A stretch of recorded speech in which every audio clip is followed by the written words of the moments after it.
Tulisan Jawi begitu sinonim dalam kehidupan masyarakat Melayu. Kemunculan tulisan Jawi melalui usaha orang perseorangan, organisasi dan badan-badan tertentu telah mewujudkan beberapa sistem ejaan baru di mana ada peringkat awal pembentukan sistem ejaan baru ini dilakukan atas dasar kepentingan peribadi semata-mata dan ia tidak disebarkan kepada masyarakat umum. Banyak kitab dan buku pada ketika itu ditulis dengan menggunakan sistem tulisan Jawi ini. Antaranya kitab Bustan Al-Katibin yang ditulis oleh Raja Ali Haji. Walaupun kitab ini tidak disebarkan secara meluas kepada masyarakat umum, namun beliau terkenal sebagai pelopor awal dalam menulis mengenai sistem ejaan Jawi. Melihat dalam sejarah perkembangan tulisan Jawi telah melalui beberapa fasa zaman secara berperingkat, bermula dari fasa Jawi Lama, Jawi Pakatan, Jawi Zabba, Jawi Tian, sehinggalah hari ini, iaitu sistem ejaan Jawi yang disempurnakan. Kita akan melihat satu persatu bagaimana perubahan transformasi peringkat Jawi ini. Tulisan Jawi pada asalnya berkembang di tanah Melayu sejak kedatangan Islam pada abad ke-10 menerusi aktiviti perdagangan Arab yang datang di tanah Melayu. Antara tokoh awal lain yang mengusahakan sistem ejaan ini ialah Syekh Ahmad Al-Fatani. Walaupun sistem ejaan yang diusahakannya tidak tersebar secara meluas, namun sistem ini banyak digunakan untuk mentashih kitab-kitab Jawi yang diterbitkan di Asia Barat. Buktinya, kita dapat lihat batu bersurat yang terdapat di Terengganu. Tulisan prasasti ini amat berbeza dengan tulisan yang digunakan pada masa kini. Penemuan batu bersurat Terengganu yang bertarikh pada 22 Februari 1303 Masihi telah menjadi bukti penggunaan tulisan Jawi di alam Melayu ketika itu. Kemudian diikuti sistem ejaan Jawi Pakatan yang ditubuhkan pada tahun 1888 yang diasaskan oleh Datuk Seri Amar Diraja Abdul Rahman Andak dan Datuk Muhammad Ibrahim Munshi.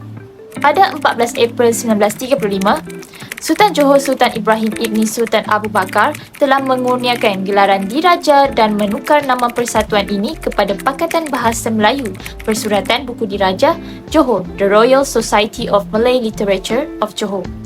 Pakatan mempunyai matlamat iaitu memelihara, memperlengkapkan dan mempermodenkan bahasa Melayu dan memelihara tulisan Jawi, menyeragamkan ejaan dan perkataan, mencipta tulisan baru, mengembangkan pengetahuan melalui ceramah-ceramah dan penyelidikan, mengeluarkan peredar atau jurnal dalam 6 bulan sekali dan mengadakan perpustakaan.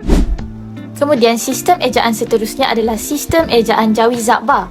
Gelaran Pendeta Zabba begitu sinonim dengan seorang tokoh yang bernama Zainal Abidin bin Ahmad. Beliau merupakan seorang pakar bahasa, pejuang dan pencinta tulisan Jawi yang gigih dan pemikir Melayu yang ulung. Penglibatan beliau dalam bidang bahasa menambahkan lagi kecintaannya terhadap tulisan Jawi menyebabkan terhasilnya beberapa buah karya mengenai Jawi. Zabba mula mengumpul perkataan-perkataan Melayu sejak tahun 1918 dengan tujuan untuk menyusun sebuah kamus Melayu yang besar dan lengkap. Kemudian pada tahun 1931, beliau menerbitkan sebuah buku bertajuk Rahsia Tulisan Jawi pada tahun 1938. Beliau siap menyusun buku Daftar Ejaan Melayu Rumi, namun akibat dari kekangan masa, 11 tahun kemudian barulah ia diterbitkan pada tahun 1949. Berdasarkan dari sistem ejaan Jawi Zabba ini dilihat ia mempunyai undang-undang dan cara penggunaannya. Sistem ejaan Zabba dianggap sebagai satu sistem ejaan yang bersistematik dan meliputi pelbagai ejaan kecuali perkataan-perkataan Inggeris dan kata-kata singkatan. Walau bagaimanapun terdapat beberapa bentuk kekangan dan kekurangan seperti terlalu masih banyak pengecualian, masih banyak ejaan lama yang dikekalkan, masih banyak perkataan mempunyai ejaan yang sama tetapi sebutan berbeza dan sebagainya. Namun, kelemahan dan kekurangan tersebut sentiasa diperbaiki dari semasa ke semasa selaras dengan perkembangan bahasa Melayu dan usaha yang dilakukan oleh Pendeta Zabba. Ini harus diberi penghargaan atas sumbangan beliau dalam memartabatkan sistem tulisan Jawi ini. Perkembangan Jawi seterusnya diteruskan dengan wujudnya sistem ejaan Jawi Dian dikemukakan pada tahun 1973. di dalam majalah Dian bilangan 30 yang berasaskan ejaan fonetik iaitu mengeja sesuatu perkataan mengikut sebutan. Sistem ejaan ini bertujuan untuk memperbaiki sistem ejaan Jawi Zabah yang dilihat wujudnya beberapa kelemahan dan kekurangan.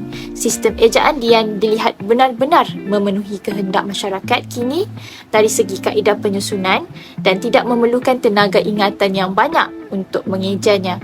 Walau bagaimanapun wujud dua kelemahan pada sistem ejaan Dian ini seperti penggunaan huruf dan sistem ejaan. Kelemahan pertama yang dapat dilihat ialah melibatkan transliterasi huruf F dan P yang sukar untuk dibezakan dalam tulisan Jawi kerana mengikut kaedah penggunaan huruf ini dalam tulisan Rumi adalah berbeza sama sekali. Kelemahan yang kedua ialah padanan huruf V dalam tulisan Rumi tidak diwujudkan walaupun huruf tersebut telah lama wujud dalam bahasa Melayu sejak tahun 1936. Ini menyebabkan perkataan-perkataan Inggeris yang diserap ke dalam bahasa Melayu tidak dapat dieja dengan baik. Manakala kelemahan yang lain pula melibatkan sistem ejaan bagi perkataan ulang berimbuhan, awalan dan akhiran diletakkan tanda dua angka pada hujung perkataan. Timbul kekeliruan bagi individu yang tidak menguasai bahasa Melayu dengan baik iaitu dengan menyebut perkataan tersebut sebanyak 2 kali. Sebagai kesimpulannya, sistem ejaan dilihat lebih bersifat kemalayuan dan ia hanya sesuai dipraktikkan oleh individu yang baru mempelajari tulisan Jawi dan sudah biasa dengan ejaan dalam tulisan Rumi. Kemerosotan tulisan Jawi mula terjadi selepas Akta Bahasa Kebangsaan diwartakan pada tahun 1963 dengan memutuskan bahawa tulisan rasmi negara Malaysia ialah tulisan Rumi. Keputusan ini memberi impak yang besar terhadap penggunaan tulisan Jawi sama ada dalam institusi pendidikan, urusan pentadbiran kerajaan, media, penerbitan dan sebagainya. Walaupun sudah ada beberapa penyelarasan sistem ejaan Jawi yang dilaksanakan oleh organisasi dan orang perseorangan untuk mempertahankan tulisan Jawi, namun sistem ejaan tersebut masih mempunyai kelemahan dan memerlukan satu pedoman yang lebih efektif untuk memenuhi keperluan perkembangan tata bahasa di dalam bahasa Melayu. Menyedari akan kelemahan dan kekeliruan sistem ejaan Jawi, sedia ada Dewan Bahasa dan Pustaka di bawah Jawatan Kuasa Ejaan Jawi mengambil inisiatif bagi mengkaji dan meneliti sistem ejaan Jawi Zabah. Sistem ejaan Jawi Zabah dijadikan sebagai landasan untuk membentuk dan menyusun sistem ejaan Jawi baru. Sistem ejaan Jawi yang disempurnakan dilihat lebih sistematik berbanding sistem ejaan sebelum ini. Walaupun sistem ejaan Jawi Zabah mempunyai kekuatan dan kelemahannya tersendiri, tetapi atas usaha oleh DBP, ia mampu dimurnikan agar satu pedoman ejaan Jawi dapat diwujudkan untuk melestarikan tulisan Jawi dan bagi memenuhi keperluan semasa.